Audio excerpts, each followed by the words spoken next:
بسم اللہ الرحمن الرحیم۔ آقا علیہ الصلوۃ والسلام کا حلیہ مبارک، یہ سیرت کا، حدیث کا وہ خوبصورت عنوان ہے کہ جس میں ہر محدث نے، ہر بیان کرنے والے نے، لکھنے والے نے، سیرت نگار نے اپنی سعادت اور اپنی مغفرت کا ذریعہ سمجھتے ہوئے اپنا اپنا حصہ ڈالا ہے۔ اس سلسلے میں شہزادہ صلح و امن حضرت سیدنا امام حسن رضی اللہ تعالیٰ عنہ روایت فرماتے ہیں کہ میں نے اپنے ماموں ہند بن ابی حالہ رضی اللہ تعالیٰ عنہ سے حضور اکرم سرور دو عالم صلی اللہ علیہ وسلم کا حلیہ مبارک دریافت کیا، اور وہ حضور علیہ الصلوۃ والسلام کے حلیہ مبارک کو بہت ہی کثرت وضاحت کے ساتھ بیان کرتے تھے۔ مجھے یہ خواہش ہوئی کہ وہ ان اوصاف جمیلہ میں سے کچھ میرے سامنے بھی ذکر کریں تاکہ میں ان کے بیان کو اپنے لیے ایک حجت اور سند بناؤں۔ حضور پرنور صلی اللہ علیہ وسلم اپنی ذات و صفات کے اعتبار سے بھی شاندار تھے اور دوسروں کی نظر میں بھی بڑے رتبے والے تھے۔ آپ کا چہرہ مبارک 14ویں کے چاند کی طرح چمکتا تھا۔ آپ کا قد مبارک بالکل متوسط قد والے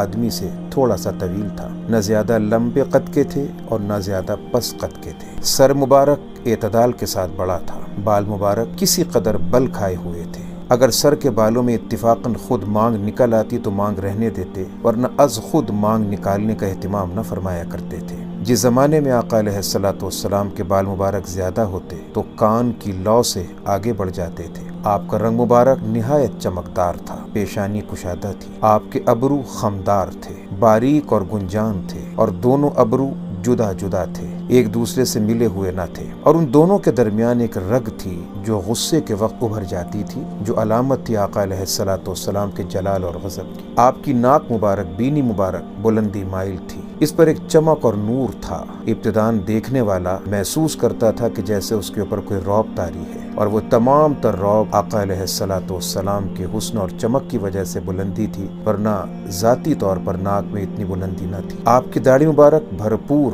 اور گنجان بالوں کی تھی۔ آنکھ کی پتلی نہایت سیاہ تھی۔ رخسار مبارک ہموار ہلکے تھے۔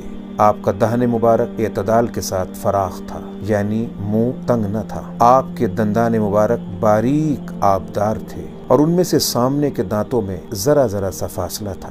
حضور اکرم صلی اللہ علیہ وسلم۔ وآخر دعوانا ان الحمد للہ رب العالمین۔